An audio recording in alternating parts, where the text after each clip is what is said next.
Welcome to glam world talks. और बिग बॉस के आज के एक और एपिसोड के रिव्यू में आपका स्वागत है। बिग बॉस जिस तरह से एपिसोड का एडिट कर रहे हैं, जिस तरह से फुटेज काट रहे हैं, उस तरह से बहुत सारी चीज़ें, इंपॉर्टेंट चीज़ें हमें मिस हो जा रही हैं, जिसकी वजह से बहुत सारी फाइट्स, बहुत सारे कन्वर्सेशंस को समझने में काफ़ी दिक्कत आएगी।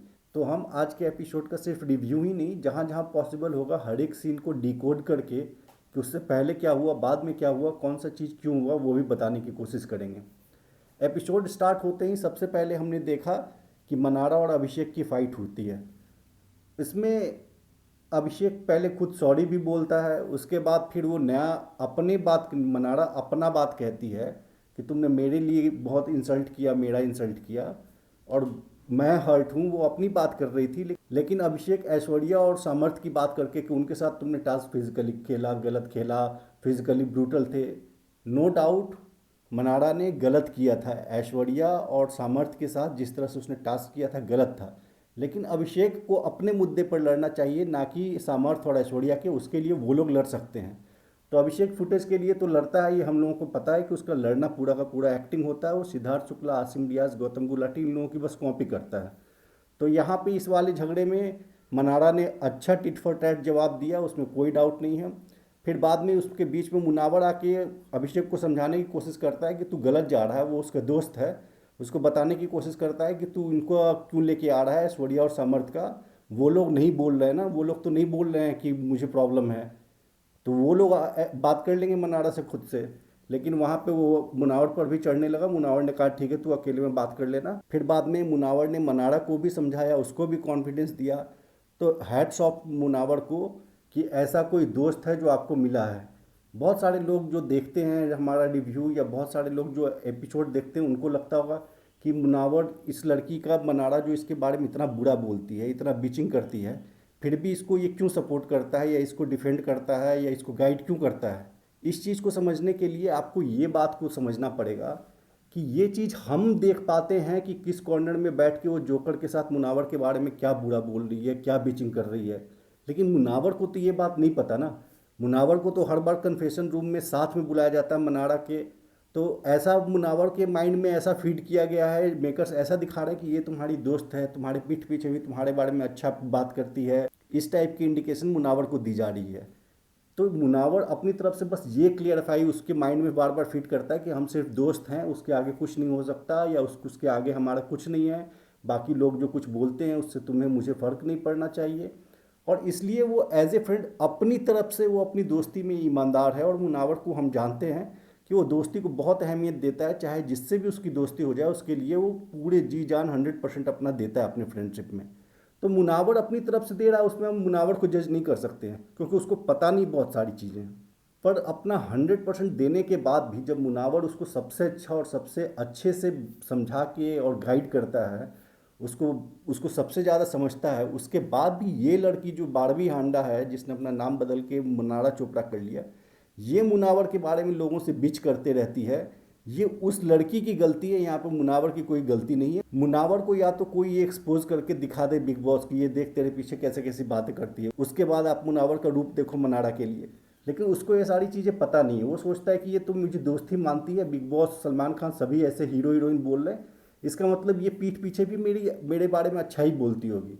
उनको नहीं पता, मुनावर को बिल्कुल नहीं पता कि ये पीठ पीछे इतनी गलत बात मुनावर के लिए बोलती है कि ये चमचा बन गया है, ये जी हुजूरी में लगा हुआ है, इसका कोई अपना स्टैंड नहीं है, इसका अपना कोई पर्सनालिटी नहीं है। आज भी जब मुनावर ने उसके पक्ष में बोला, उसको बोला शांत रहने को, तो हाँ ठीक है, मैं आपकी जगह पे जिग्ना जी, रिंकू जी भी बोलती तो मैं चुप हो जाती। तो यहाँ पर डिसरिस्पेक्ट करने की उसको ज़रूरत नहीं थी। लेकिन वो बार बार ये कर रही है। मुनावर एक टाइम तक लेगा, पर उसके बाद जब मुनावर को समझ में आ जाएगा, और ये जब तक ये जोकर इस गेम में है, बस उसका एक ही गेम है, मुनावर से जलना, मुनावर के लिए अपने मन में हेट्रेट पाल के रखना। और इसी हेट्रेट से कंज्यूम होके वो अपना वो गेम उसने पूरा ख़त्म कर लिया है। तो जब तक ये जोकर हमारा गेम में है, जोकर मनारा से बात करता रहेगा, मनारा को निगेटिव फीड करता रहेगा, और मनारा ऐसे निगेटिव बोलते रहेगी, कभी न कभी ये सारी चीज़ें सामने आएगी। और जिस दिन सामने आएगी उस दिन फिर मुनावर जो है इसको भाव देना बिल्कुल बंद कर देगा मनारा को। नहीं तो कोई वाइल्ड कार्ड आने वाला है, अगले 1-2 हफ्ते में वाइल्ड कार्ड आ गया, वो आके एक्सपोज कर देगा। तो आज न कल ये मनारा एक्सपोज होगी, ये आप कंफर्म मान के रखिए। उसके बाद आपने देखा खानजादी का फाइट अपने पूरे कमरे के लोगों के साथ, ऐश्वर्या, नील, जिगना, रिंकू, इन सब के साथ। अब इस खानजादी के लड़ाई में आपको बहुत सारी चीज़ें दिखाई नहीं गई, झगड़ा कैसे स्टार्ट हुआ, उसका बिल्डअप क्या था, क्योंकि वो बिल्डअप जो उसका है 2 दिन से चल रहा था, पर वो 2 दिन में बिग बॉस को ये पता नहीं था कि आगे चल के इतना बड़ा झगड़ा होने वाला है, तो बहुत सारी चीज़ें 2 एपिसोड में दिखाई ही नहीं गई हमें। तो आज का एपिसोड देख के समझ में नहीं आया, आपको ये भी लगा होगा कि खानजादी ज़बरदस्ती मुद्दा बना के लड़ रही है, आपको ये भी लगा होगा कि नील, ऐश्वर्या, रिंकू ये लोग ज़्यादा चढ़ रहे हैं, ज़्यादा ही कर रहे हैं कुछ खानजादी के साथ। ये दोनों के दोनों पॉइंट बिल्कुल सही है। खानजादी भी जानबूझ के लड़ रही है, उसको जो उसने जो पिछले वीक में बार बार कह दिया कि मैं जाना चाहती हूँ, मैं जाना चाहती हूँ, मेरा हो गया, मैं यहाँ नहीं रहूँगी। उसके बाद जो दिवाली बैश वाले में उसको बोल के और सबने उसकी धज्जियाँ उड़ाई, और बाद में उसको मुनावर ने और अंकिता ने समझाया कि ये तुम बोलना बंद कर दे कि मैं जाना चाहती हूँ, क्योंकि तू भी अंदर से जाना नहीं चाहती है, ड्रामा कर रही है। उसके बाद से उसको आया कि अब मुझे पहले की तरह हर बात में नुक्स निकाल के लड़ना है।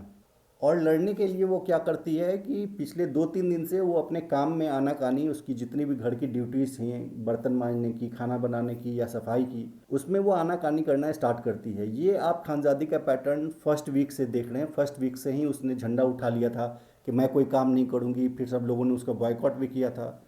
तो खानजादी इस तरह से कर रही है काफ़ी टाइम से। और एक पॉइंट आता है जबकि रिंकू जी जाती हैं और उसको बुलाने के लिए कि तेरा बर्तन का ड्यूटी है, आके तू बर्तन कर ले। तो वो कहती है ठीक है मैं आ रही हूँ। उसके बाद 5-10 मिनट हो जाता है, रिंकू जी फिर जाती है, फिर जाके उसको कहती है चल अब तो कर ले। तो फिर वहाँ पे वो टालती है और वहाँ से वो है ना बात स्टार्ट होती है, और अंदर में आके है ना जब रिंकू जी, जिगना जी, ऐश्वर्या, नील आपस में ये लोग बात करते हैं, तो ये कहते हैं दिस इज़ वेरी फ्रस्ट्रेटिंग, जैस जो ये हरकत कर रही है। अब ये जो लाइन है दिस इज़ वेरी फ्रस्ट्रेटिंग, ये लाइन जाके नावेद भी खानजादी को बोल देता है this is very frustrating, every one is feeling frustrated.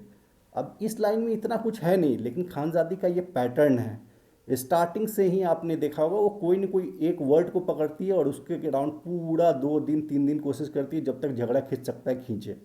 तो खानजादी ने आके बोला कि बस मैं 2 मिनट के लिए या 10 मिनट के लिए नहीं आई, तो वो फ्रस्ट्रेटिंग कैसे हो गया। अब फ्रस्ट्रेशन का लेवल किसी हर एक आदमी का अलग होता है, आपके लिए जो चीज़ फ्रस्ट्रेटिंग है वो मेरे लिए फ्रस्ट्रेटिंग नहीं है। तो किसी को अगर फ्रस्ट्रेटिंग लग रहा है तो आप ये नहीं बोल सकते कि आपको फ्रस्ट्रेटिंग क्यों लगा, और आपको फ्रस्ट्रेटिंग लगा तो आप ह्यूमन नहीं हैं। तो उन वो खानजादी बस फ्रस्ट्रेटिंग वर्ड पे कि आपको फ्रस्ट्रेशन कैसे हो सकता है, फ्रस्ट्रेशन होना ये वर्ड गलत है, फ्रस्ट्रेशन वर्ड का आप यूज़ नहीं कर सकते। और आप बार बार रिंकू जी जबकि सब सारे के सारे घर में खानजादी को सबसे ज़्यादा जाके पूछना और उसको पैम्पर करना ये रिंकू जी करते आई हैं। तो इस पे खानजादी उनको कह देती है कि आप कैसे कैसे बोल सकते हैं कि फ्रस्ट्रेशन हो रहा है, इसका मतलब आप ह्यूमन ही नहीं है, आप बेवकूफ़ दिख रहे होगे, आप इनह्यूमन हो, ये सारी वर्ड यूज़ कर देती है। तो चूंकि रिंकू जी और जिग्ना जी सीनियर हैं, उसके सारे रिस्पेक्ट करते हैं, तो ऐश्वर्या, नील, विकी, सॉरी विकी तो नहीं, ऐश्वर्या, नील, रिंकू, जिग्ना, उसके साथ बीच में अपनी चलती ट्रेन में चढ़ जाने वाली ईशा, ये लोग सब मिलके खानजादी पर चढ़ के और वो बोलते हैं कि तू ऐसे अपने सीनियर का डिसरिस्पेक्ट कैसे कर सकती है। तो वो झगड़ा, और इनफैक्ट आज भी लाइव फीड में अभी तक वो झगड़ा को वो खानजादी खींच जा रही है, और यही पॉइंट कि फ्रस्ट्रेशन फ्रस्ट्रेशन कैसे बोल सकते हैं, फ्रस्ट्रेशन कैसे बोल सकते हैं। अभी जो आपने प्रोमो देखा होगा वो आज शाम का है, वो कल भी नहीं, शायद परसों के एपिसोड में आपको दिखे नॉमिनेशंस के बाद। तो ये चीज़ कंटिन्यू खींचे खींचे जा रही है खानजादी। तो इससे लोगों का इरिटेट होना बहुत नेचुरल है। और उसके बाद खानजादी ने क्या किया, खानजादी ने कहा कि मैं कोई काम नहीं करूँगी। तो उन लोगों ने कहा कि ठीक है तू अपना खाना अपना अलग बना ले। तो खानजादी ने बोला हाँ मैं अपना खाना अलग बनाऊँगी, मैं घर का कोई काम नहीं करूँगी। उसके बाद फिर उसको पता लगा होगा कि मैं अकेले कैसे अपना बनाऊँगी। फिर जाके उसने अरुण से, तहलका से, विकी से, इन लोगों से बात किया और बोला कि नहीं मैं उनके साथ ही खाना बनाना चाहती हूँ और खाना चाहती हूँ। तो फिर वहाँ पे उन लोगों के पास जाती है, वो विक्की समझाता है उसको। फिर जाती है और फिर कहती है कि अच्छा मैं अब आप लोगों के साथ ही बनाऊंगी और खाऊंगी भी।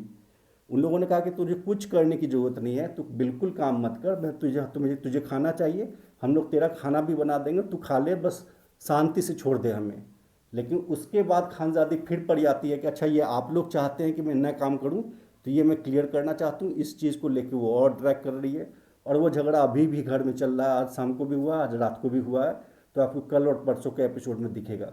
तो इसमें खानजादी की 100% गलत है, लेकिन हाँ फ्रस्ट्रेशन के कारण थोड़ी सी ऐश्वर्या की भी गलती है कि जिस समय जब नावेद भी जा रहा था तो वो मॉक जिस तरह से कर रही थी, नावेद के जाने पर खानजादी के आंसू असली थे, उस समय उसको मौक नहीं करना चाहिए था, लेकिन वो बिल्डअप जो है 3-4 दिन से चल रहा है, उसका फ्रस्ट्रेशन के कारण ये सब हो रहा है।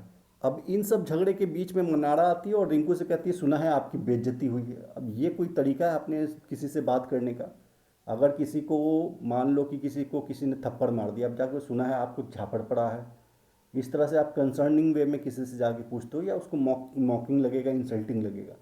तो वो जाके और इस तरह से बोलती है, फिर रिंकू जी मनाड़ा को भी सुना देती है और बहुत सही सुनाती है, क्योंकि मनाड़ा को बोलने की तमीज़ है नहीं, कई बार वो बहुत सारी गलत बातें बोल जाती है। और वो इसने मनाड़ा ने यहाँ पे भी काफ़ी गलत बोला था, तो वो उसका डांटना बिल्कुल सही था। इन सब के बीच में खानजादी चली जाती है अंकिता के पास रोने। अब वहाँ पर रोने का एक्टिंग करती है, आंख में एक रत्ती आंसू नहीं आते, ना उसके रोने में कोई जेन्युइनपन लगता है। वहाँ पे आप रोते देख लो खानजादी को, और सेम जब वो नावेद जाता है तब रोती है। जब नावेद जाता है वो रियली रोती है, उसके आंखों में आंसू होता है, वो रियल रोना दिखाई पड़ता है। लेकिन जब वो अंकिता के सामने रोती है, कंप्लीटली फेक, एकदम 100% फेक रोती है वो, इसको कोई डिनाई नहीं कर सकता। तो वो तो ड्रामा कर रही है खानजादी, ये बहुत ही क्लियर है, और ये स्टार्टिंग से कर रही है। और ये भी बहुत मज़ेदार था कि जब मुनावर और अंकिता कहते हैं कि ये फिर से अभिषेक के साथ, कोई पूछता है कि फिर से नील पूछता है कि आपको लगता है कि ये लोग फिर से बात करेंगे, अभिषेक और खानजादी।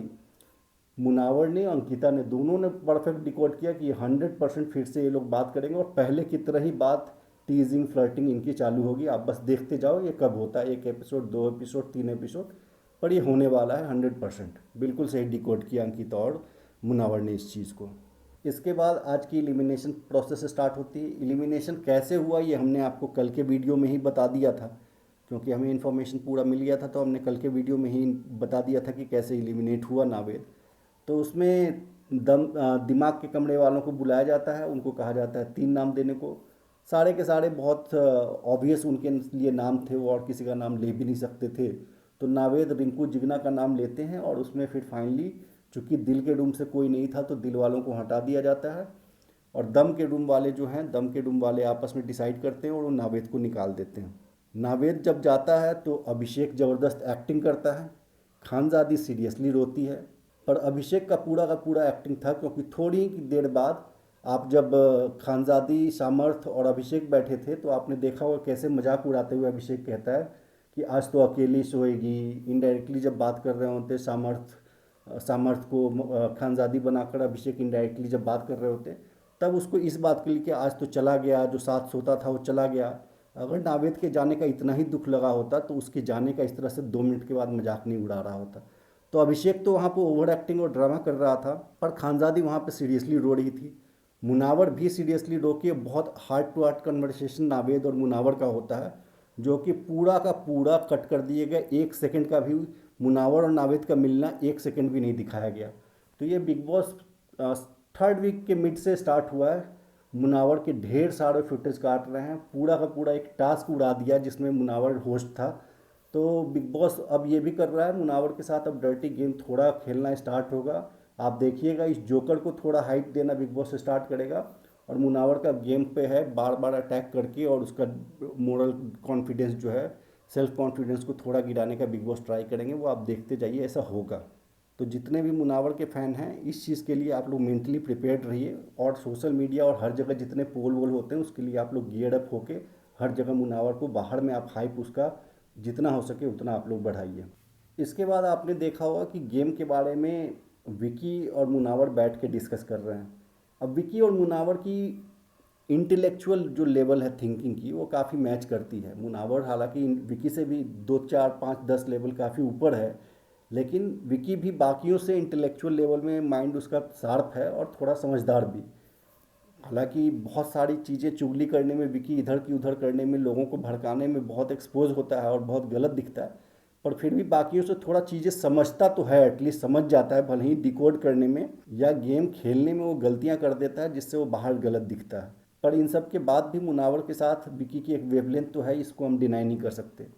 तो वहाँ पे विकी अपना पूरा का पूरा गेम प्लान मुनावर को समझा रहा था।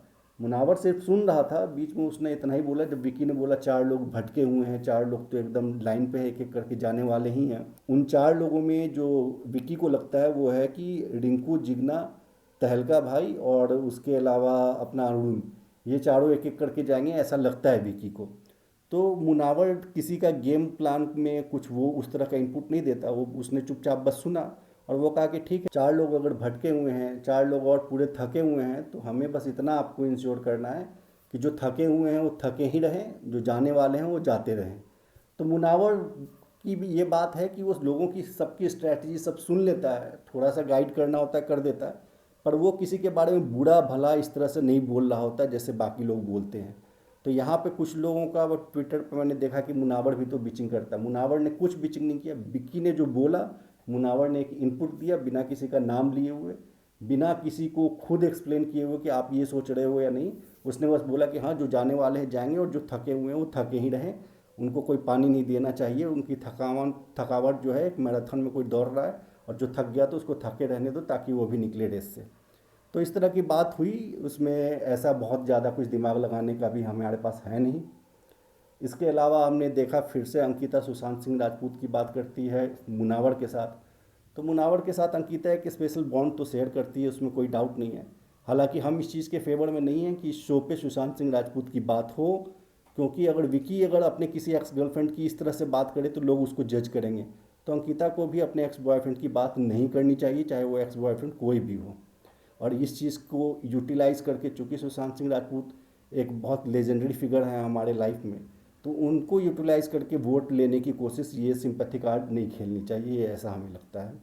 उसके अलावा जिग्ना जी की भी लाइफ का दिखाया गया कि उन्होंने अपनी लाइफ में कैसे स्ट्रगल किया, कि जब वो जेल गई थी उसके बाद उनको कोई जॉब नहीं दिया, उसके बेटे को एडमिशन नहीं मिल रहा था, उसको इंजीनियरिंग करना चाहता था, फिर लास्ट में उसको होटल मैनेजमेंट करना पड़ा, उसके बाद यहाँ कोई जॉब नहीं दे रहा था, तो फिर अल्टीमेटली उनको बाहर भेजना पड़ा। तो ये सब लोगों की रियल लाइफ स्ट्रगल्स और ये सब सुनना भी अच्छा होता है। इस शो को एक शो कंप्लीट फैमिली शो बनाता है। इसके अलावा आज के एपिसोड में इतना ही था। कल नॉमिनेशंस होंगे, नॉमिनेशंस में कौन कौन नॉमिनेट हुए ये हम आपको ट्विटर पे अपडेट कर देंगे, और बाकी कल के एपिसोड के रिव्यू में मिलते हैं। तब तक के लिए थैंक यू।